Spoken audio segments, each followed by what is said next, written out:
Hindi club में एक बार आपका फिर से स्वागत है। ये वीडियो विशेष रूप से सीटेट से संबंधित है। आज हम इस वीडियो में क्लास 6 का ज्योग्राफी यानी भूगोल अध्याय 8 भारत जलवायु वनस्पति तथा वन्य प्राणी के बारे में पढ़ेंगे। इससे पहले 1 से लेकर 7 तक के सारे वीडियो बनाए जा चुके हैं, आप उन्हें ज़रूर देखें। ये आपका लास्ट चैप्टर है। आज हम इसे पढ़ते हैं। मौसम वायुमंडल में दिन प्रतिदिन होने वाला परिवर्तन है। जो मौसम में परिवर्तन आता है वो वायुमंडल में दिन प्रतिदिन होने वाला परिवर्तन है। इसमें तापमान, सूर्य की विकिरण, वर्षा आदि को शामिल किया जाता है। इसमें तापमान और सूर्य की विकिरण, वर्षा और आदि को इसमें क्या किया जाता है? शामिल किया जाता है। उदाहरण के लिए मौसम कभी गर्म या कभी ठंडा होते हैं। मौसम का अनुभव आप लोग भी करते हैं, पता है? कभी ऐसा लगता है कि बाप रे बहुत तेज गर्मी लग रही है, क्यों इतना गर्मी लग रही है, इस तरह से फील होता है। कभी लगता है बाप रे बहुत ज़्यादा ठंडा है, बहुत ज़्यादा ठंडा का मौसम आ गया। ठंडे के मौसम में मन करता है कि चलो भाई थोड़ा सा कुछ ऐसा चटपटा खाएं, कुछ गर्म चीज़ खाएं, चाय खाएं, पकौड़े खाएं, इस तरह का मन करता है। और जैसे गर्मी का मन मतलब गर्मी वाला मन होने लगता है, गर्मी का मौसम आ जाता है तो कैसा फील होता है? तो लगता है कि बाप रे बहुत ज़्यादा गर्मी होने लगी। तो कभी बरसात का मौसम आ जाता है। तो ये मौसम में परिवर्तन होता रहता है। तो इसी के बारे में हमको पढ़ना है। यहाँ पढ़ना है सर्दी। सर्दी कब से कब तक रहती है? तो दिसंबर से फरवरी तक ठंड का मौसम रहता है। दिसंबर से स्टार्ट होता है और फरवरी तक लमसम ठंडा का मौसम रहता है, जिसको आप सर्दी बोल सकते हो। उसके बाद आता है गर्मी। मार्च से मई तक गर्म मौसम यानी गर्मी का मौसम रहता है। मार्च से स्टार्ट होता है, होली के बाद धीरे धीरे से गर्मी का मौसम स्टार्ट हो जाता है और मई जून तक ये मौसम रहता है। किसका? गर्मी का। उसके बाद आता है वर्षा। जून से सितंबर तक दक्षिण पश्चिम मानसून का मौसम है, यानी वर्षा का मौसम। उसके बाद है शरद। अक्टूबर और नवंबर में मानसून के लौटने का मौसम यानी शरद हो जाता है। इसको यहाँ पढ़ना है शीत ऋतु। शीत ऋतु यह मौसम भारत में दिसंबर से फरवरी तक रहता है। दिसंबर से और फरवरी तक यानी सर्दी का मौसम दिसंबर से और फरवरी तक रहता है। इसको क्या बोलते हैं? तो शीत ऋतु बोलते हैं।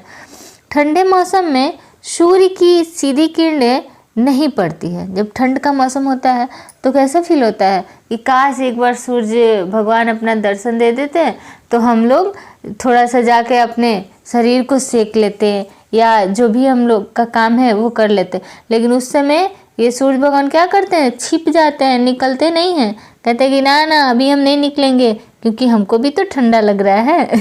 चलिए, तो मजाक की बातें हो गई।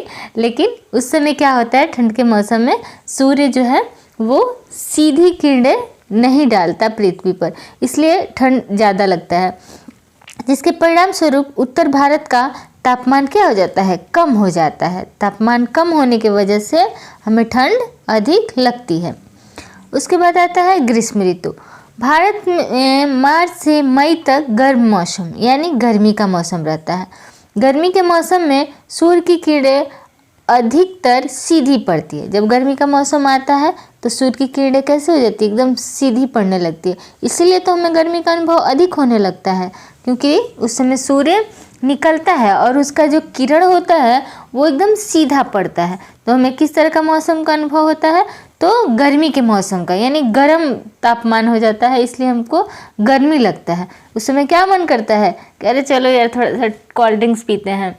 क्यों? क्योंकि बहुत ज़्यादा गर्मी लग रही है, लस्सी पी लेते हैं। थोड़ा ऐसा मन करता है कुछ ठंडा हम लोग खाएं, कुछ ठंडा पिएं, जिससे हमारा मतलब जो भी गर्मी वाला मन है, गर्मी जैसा लग रहा है, वो क्या हो जाए? थोड़ा दूर हो जाए। तो उस समय ऐसा क्यों होता है? उस समय ऐसा इसलिए होता है क्योंकि सूर्य की जो किरणें होती है ना वो एकदम धरती पर सीधी पड़ती है, इसीलिए हमें गर्मी का अनुभव अधिक होता है। तापमान बहुत अधिक हो जाता है उस समय। क्यों? क्योंकि सूर्य की किरणें कैसे पड़ रही है? तो तो सीधी पड़ रही है। दिन के समय गर्म एवं शुष्क पवन बहती है। जब दिन का समय होता है तो हवाएं चलती है, लेकिन वो गर्म और शुष्क चलती है, जिसे हम लू कहते हैं। जिसे क्या कहते हैं? लू कहते हैं। आप लोग को शायद याद भी होगा कि जब लू गांव में और बहुत लोग बोलते हैं पुराने लोग कि जब लू लग जाती है तो क्या इसी गर्मी के मौसम में ही आम भी फलता है ना।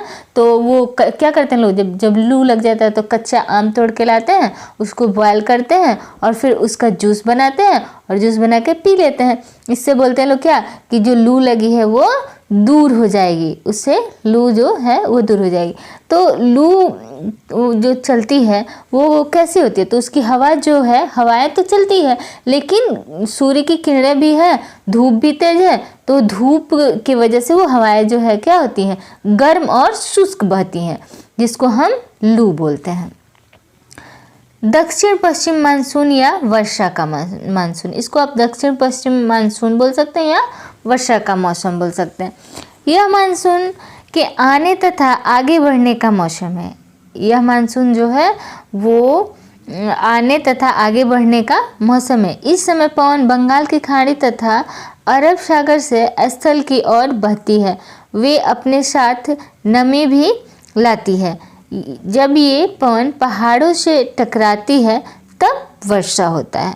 जब यही पवन पहाड़ों से क्या होती है? टकरा जाती है तो क्या हो जाता है? तो वर्षा हो जाता है। मानसून के लौटने का मौसम या शरद ऋतु। अब हम लोग पढ़ेंगे किस मौसम के बारे में? तो शरद ऋतु के बारे में।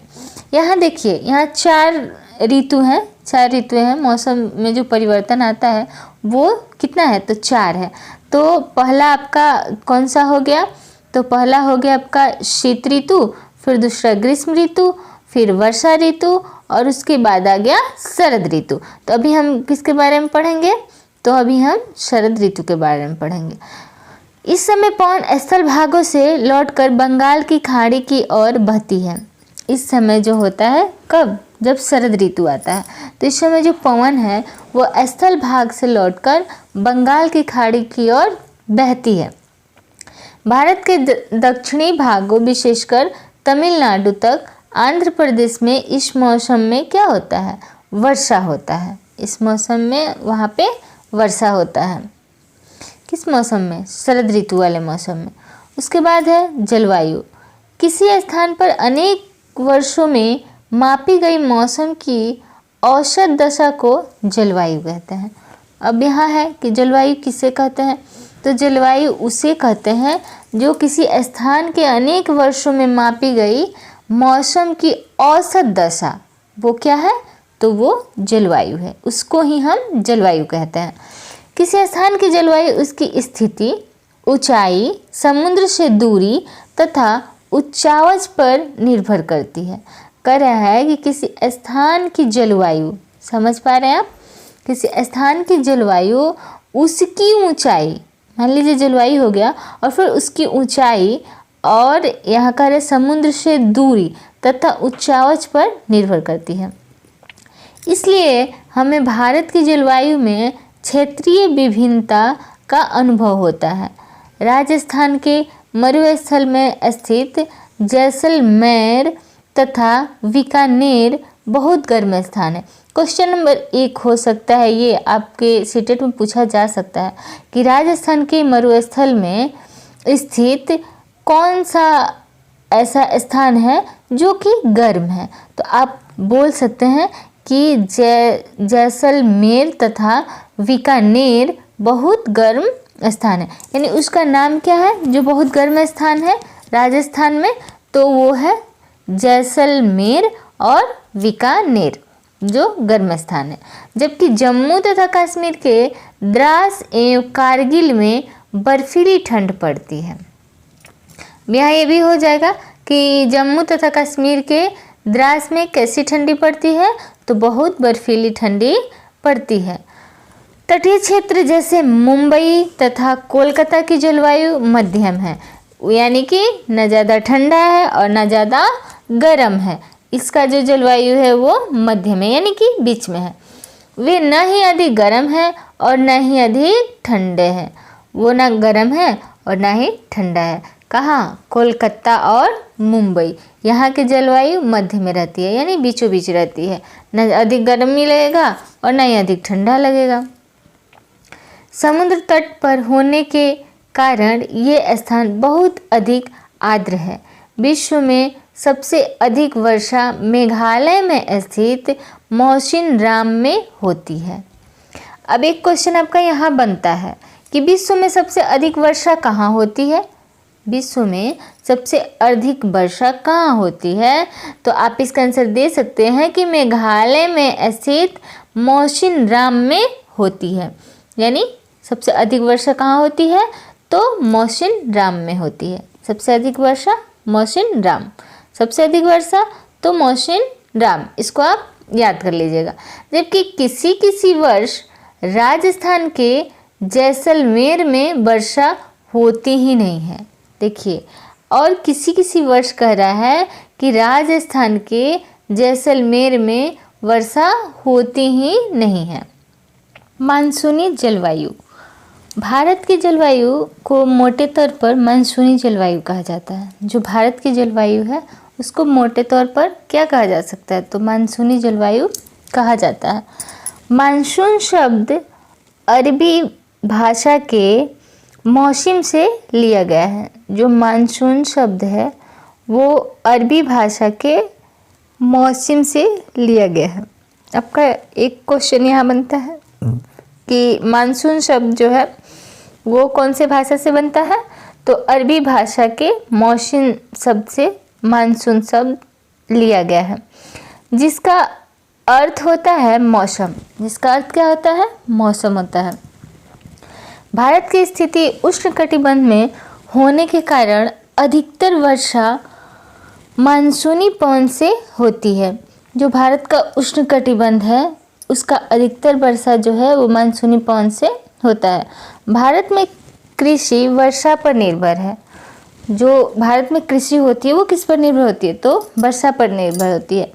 अच्छे मानसून का मतलब है पर्याप्त वर्षा तथा प्रचुर मात्रा में फसलों का उत्पादन। मान लीजिए कोई किसान है, वो यदि अपना फसल उगाता है तो उसके लिए उसको क्या चाहिए? तो टाइमली वर्षा होना होता है तो उसका फसल अच्छा होता है। तो इसलिए ये सब जो है मानसून पर निर्भर करता है, ताकि इनका फसल जो है वो प्रचुर मात्रा में अच्छी तरह से हो जाए। प्राकृतिक वनस्पति, कुछ पौधे छोटे होते हैं जिन्हें झाड़ी कहा जाता है, जैसे कैक्टस तथा फूलों वाले पौधे इत्यादि। और सबसे पहले समझते हैं कि प्राकृतिक वनस्पति क्या है। तो प्राकृतिक वनस्पति उसे कहते हैं जिसको प्रकृति ने बनाया है। जैसे कोई छोटा छोटा पौधा जो स्वयं उगाया है, जिसको किसी ने लगाया नहीं, वो स्वयं उत्पन्न हो गया, तो वो क्या है? वो प्राकृतिक वनस्पति है। तो वो उसमें आ गया, प्राकृतिक वनस्पति में क्या? झाड़ी आ गया। वो एक तरह से पौधा है जिसका नाम है कैक्टस, वो भी स्वयं उग जाता है। तो कुछ पौधे हैं जो प्राकृतिक स्वयं उगाती है, मतलब स्वयं उग जाता है प्राकृतिक पर, तो वो उसको हम क्या कहते हैं? प्राकृतिक वनस्पति कहते हैं। घास, झाड़ियाँ तथा पौधे जो बिना मनुष्य की सहायता के उपजते हैं उन्हें ही हम क्या कहते हैं? तो उन्हें ही हम प्राकृतिक वनस्पति कहते हैं। जलवायु की विभिन्नता के कारण भारत में अलग अलग तरह की वनस्पतियाँ पाई जाती है। जलवायु की विभिन्नता के कारण भारत में है जो अलग अलग तरह की क्या पाई जाती है? वनस्पतियाँ पाई जाती हैं। भारत की वनस्पतियों को 5 प्रकारों में विभाजित किया जा सकता है। जो भारत का वनस्पति है उसको हम 5 भागों में क्या किए हैं? विभाजित कर देते हैं। तो पहला हो जाएगा उष्णकटिबंधीय सदाबहार वन, दूसरा है उष्णकटिबंधीय पतझड़ वन, तीसरा है कटीली झाड़ियाँ, और यहाँ आ गया है पर्वतीय वनस्पति, चौथा हो गया तथा मैंग्रोव वन। ये आपका 5वां हो गया। तो सबसे पहले जानते हैं कि उष्णकटिबंधीय सदाबहार वन क्या है। तो उष्णकटिबंधीय वर्षा वन उन क्षेत्रों में पाए जाते हैं जहाँ वर्षा बहुत अधिक होती है। अब कहीं भी किसी भी पौधे को हरा भरा रहने के लिए सबसे ज़्यादा ज़रूरी क्या है? जल है। तो अधिक वर्षा यदि किसी जगह पे हो रही है, यदि बहुत अधिक होगी तो भी नुकसानदेह है, लेकिन उसके हिसाब से, पौधे के हिसाब से यदि उसको पानी मिल रहा है और वर्षा हो रही है तो वहाँ पे पौधे ऑटोमेटिकली हरे भरे और अच्छे होंगे। तो वही यहाँ कह रहा है कि जहाँ वर्षा बहुत अधिक होती है, ये इतने घने होते हैं कि सूर्य का प्रकाश ज़मीन तक नहीं पहुँच पाती, यानी बहुत ज़्यादा सूर्य का प्रकाश नहीं पड़ता। किसी भी पौधे पे यदि पानी नहीं मिले और सूर्य का प्रकाश बहुत अधिक पड़े तो वो पौधा क्या होता है? मुरझा जाता है, यानी वो पनपता नहीं है। तो यहाँ कह रहा है कि बहुत ज़्यादा घना वन है, इसलिए सूर्य का प्रकाश जो है वो ज़्यादा वहाँ नहीं पहुँच पाता है। सदाबहार वन के वृक्ष अपने पत्ते साल के अलग अलग महीनों में गिराते हैं। जो सदाबहार वन के वृक्ष हैं उनका जो पत्ता होता है वो साल के अलग अलग महीनों में गिरता है, इसलिए ये वन हमेशा हरा भरा दिखता है। इसलिए वो वन क्या है? हमेशा हरा भरा दिखता रहता है। इसलिए इस प्रकार के वन को सदाबहार वन कहा जाता है। यही वजह है कि इस प्रकार के वन को क्या कहा जाता है? तो सदाबहार वन कहा जाता है। प्रमुख पेड़ इसमें कौन कौन से हैं? तो महोगनी है, एबोनी है और रोजवुड है। याद रखिएगा, इसका प्रमुख पेड़ जो है वो महोगनी है। क्वेश्चन पूछा जा सकता है कि सदाबहार वन में कौन कौन से पेड़ है, तो आप बता सकते हैं महोगनी है, एबोनी है और रोजवुड है। यहाँ पे आपका हो गया प्रमुख पेड़ महोगनी, एबोनी और रोजवुड। ये इसका प्रमुख पेड़ है। किसका? उष्णकटिबंधीय सदाबहार वन का। भारत में सदाबहार वन अंडमान और निकोबार द्वीप समूह, पूर्वोत्तर राज्यों के कुछ हिस्सों और पश्चिमी घाट के पश्चिमी ढाल पर पाया जाता है। अब दूसरा पढ़ते हैं उष्णकटिबंधीय पतझड़ वन। उष्णकटिबंधीय पतझड़ वन, इन वनों को मानसूनी वन भी कहा जाता है। जो पतझड़ वन है इसको मानसूनी वन भी कहा जाता है। ये कम घने होते हैं, ये सदाबहार वन की तरह बहुत ज़्यादा घने नहीं होते हैं, ये कम घने होते हैं और वर्ष के एक निश्चित समय में अपनी पत्तियां गिराते हैं। इनका एक निश्चित समय होता है कि इसी समय में इनकी पत्ती क्या हो जाएगी? गिर जाएगी। उष्णकटिबंधीय पतझड़ वन में पाए जाने वाले महत्वपूर्ण पेड़, जो इस कटिबंध में महत्वपूर्ण पेड़ हैं, उनका नाम है साल, सागवान, पीपल, नीम एवं शीशम। ये इस वन के प्रमुख पेड़ हैं। ये मध्य प्रदेश, उत्तर प्रदेश, बिहार, झारखंड, छत्तीसगढ़, उड़ीसा तथा महाराष्ट्र के कुछ भागों में पाए जाते हैं। उसके बाद है कटीली झाड़ियाँ। कटीली झाड़ियाँ देश के शुष्क भागों में पाई जाती है। जो कटीली झाड़ियाँ है वो देश के किस भाग में पाई जाती है? तो शुष्क भाग में पाई जाती है। पानी की क्षति को कम करने के लिए इनकी पत्तियां में बड़े बड़े होते हैं। जो पानी की क्षति को कम करने के लिए इनकी पत्ती जो है वो क्या होती है? बड़ी बड़ी होती हैं। इनकी महत्वपूर्ण वृक्ष हैं कैक्टस, खैर, बबूल, कीकर इत्यादि। ये राजस्थान, पंजाब, हरियाणा, पश्चिमी घाट के पूर्वी ढालों तथा गुजरात में पाई जाती हैं। उसके बाद है पर्वतीय वनस्पति। पर्वतीय वनस्पति पर्वतों की ऊंचाई के अनुसार वनस्पतियों के विभिन्न प्रकार पाए जाते हैं। ऊंचाई बढ़ने के साथ तापमान में कमी आती जाती है। जब भी हम, आप लोग को पहले भी पढ़ा चुके हैं कि जब भी हम ऊंचा उठने लगते हैं, ऊंचाई पर यानी जाने लगते हैं, तो तापमान क्या होने लगता है? घटने लगता है। ठीक है, तो यहाँ कह रहा है कि जब तापमान में क्या होने लगती है? जब हम ऊंचाई पर चढ़ते हैं तो कमी होने लगती है। ऊंचाई बढ़ने के साथ तापमान में कमी आती जाती है। समुद्र तल से 1500 मीटर से 2500 मीटर की ऊंचाई के बीच पेड़ों का आकार जो है वो शंक्वाकार, यानी इसको हम कोनिफेरस होता है, इसको शंक्वाकार पेड़ बोलते हैं। जब ऊंचाई पर हम जाएंगे तो वो पेड़ कैसा दिखेगा? तो शंक्वाकार दिखता है। ये पौधे शंकुधारी वृक्ष कहे जाते हैं। ये पौधे क्या कहे जाएंगे? तो शंकुधारी वृक्ष कहे जाते हैं। क्यों? क्योंकि ये दिखने में कैसे दिखते हैं? तो शंकाकार दिखते हैं, इसलिए इस पौधे को हम शंकुधारी बोलते हैं।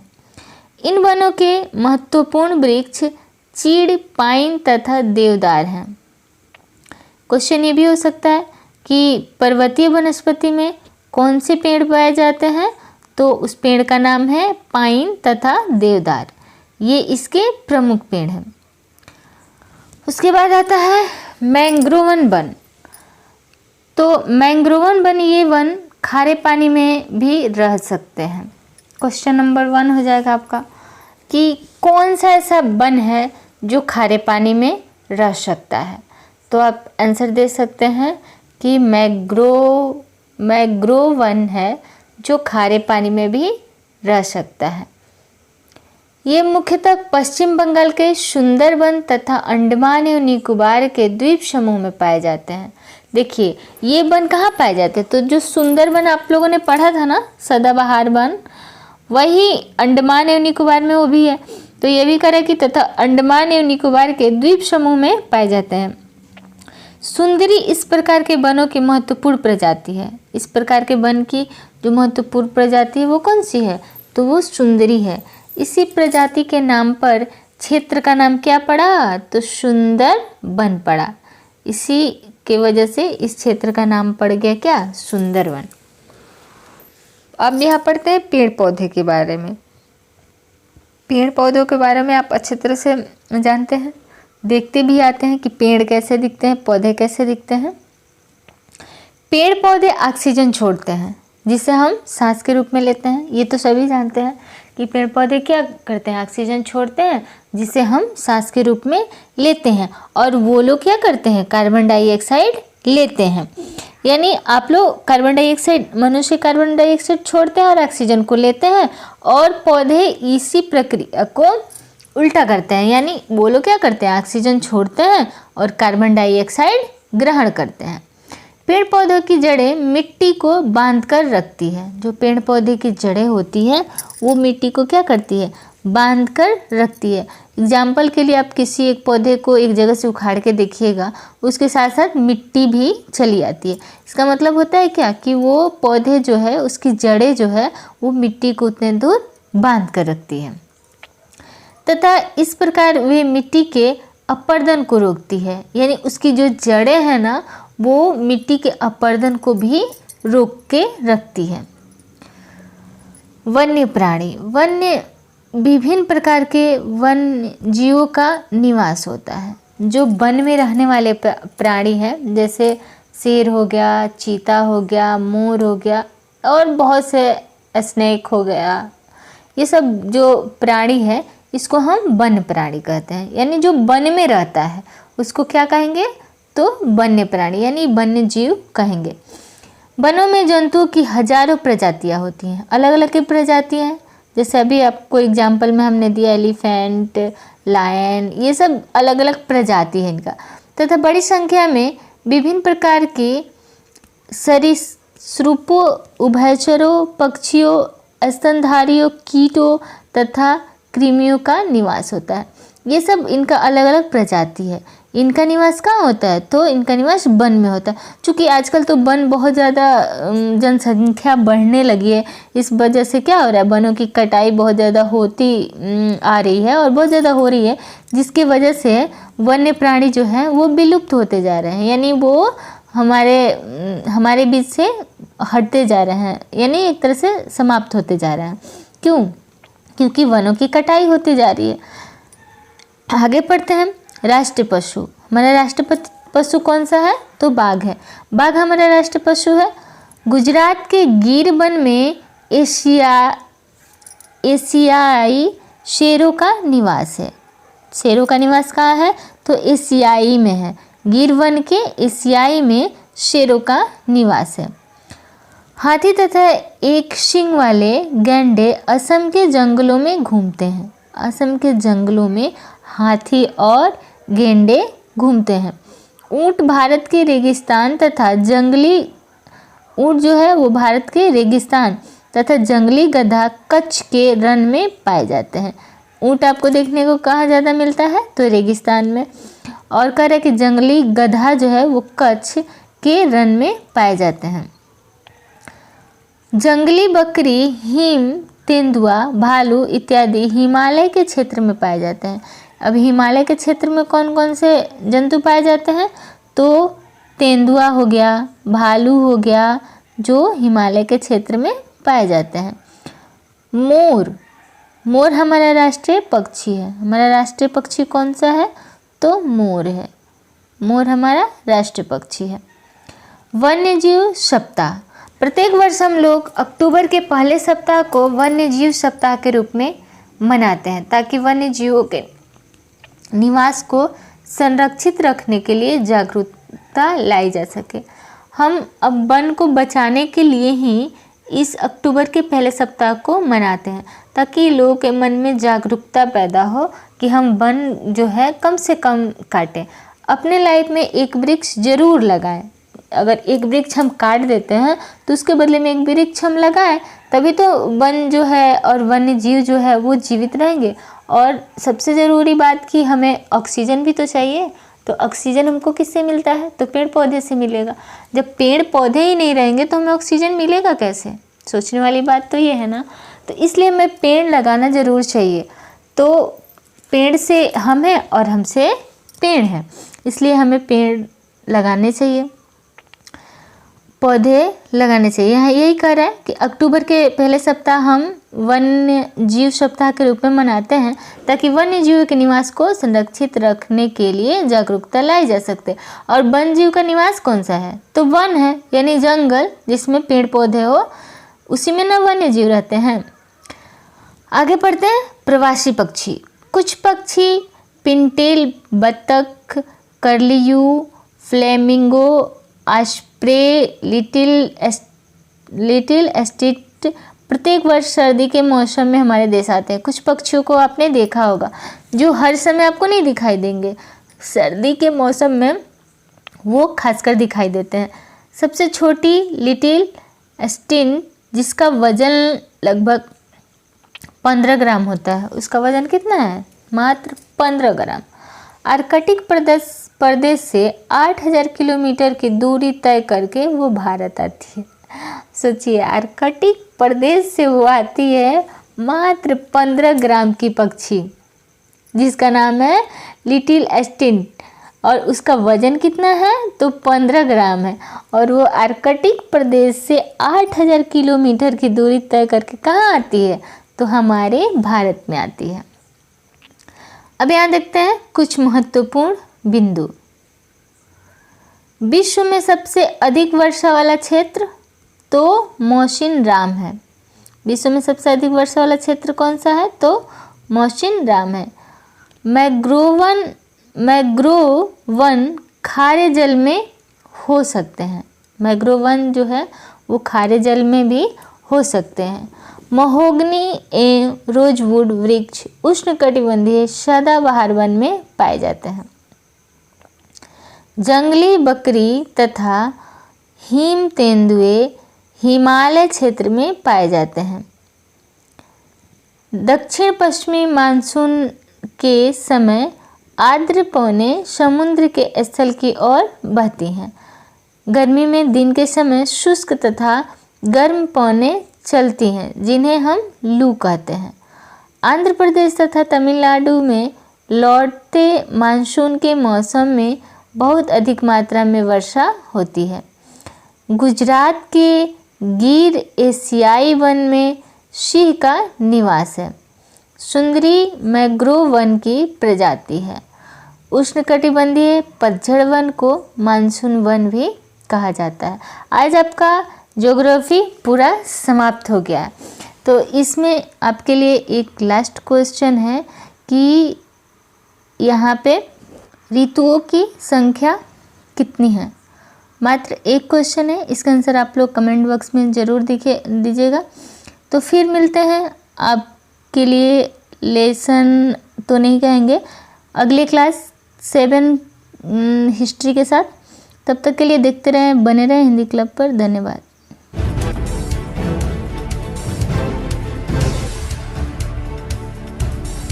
सब्सक्राइब कीजिए हिंदी क्लब को, दबाइए इस बेल आइकॉन को ताकि हमारा वीडियो आपको मिले सबसे पहले। शेयर करें अपने दोस्तों के साथ ताकि वो भी इसका लाभ उठा सके। ये सब बिल्कुल फ्री है।